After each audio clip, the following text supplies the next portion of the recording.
ang kampo ni dating Cebu Governor Gwen Garcia, umaasa na rin na mababasura yung iba pang mga pending na kaso niya diyan sa Office of the Ombudsman matapos na basura na yung inisyal na mga reklamo na nakahain sa kanya nitong nakalipas na araw. May balita ang Bombo Radio Cebu.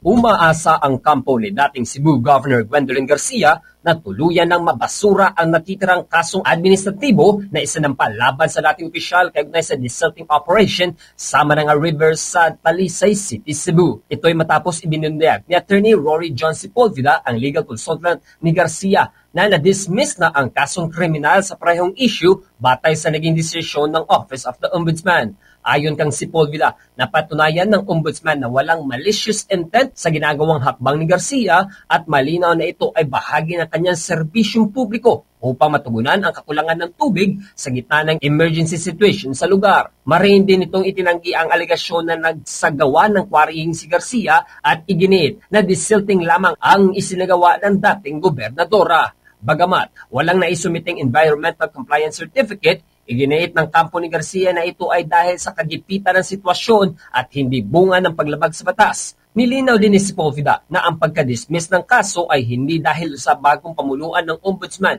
kundi ang unanimous decision ng Special Panel of Investigators na binuo pa din ng dating Ombudsman na si Samuel Martires. Sa gitna ng tanong ukol sa ECC, kinestyon din ng kampo ni Garcia kung bakit kinakailangan ito sa emergency response. Kayong may mga ahensya naman, gaya ng DENR, Protected Area Management Board, at ng Metro Cebu Water District na dapat sanay umaksyon sa mga ganitong sitwasyon. We are pleased that there are good men in the Office of the Ombudsman who decide on cases on the merits, acted swiftly, unconventional haste, but this time decided by panel of graft investigators. Mula rito sa Bombo Radio Cebu, ako si Bombo Canapor. Ito ang Bombo Radio Philippines, the number one and most trusted source of news and information. Basta Radio, Bombo!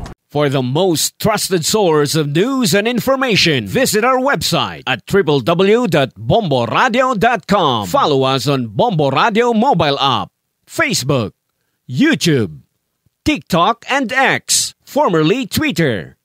Like, share, and stay connected. Anytime, anywhere.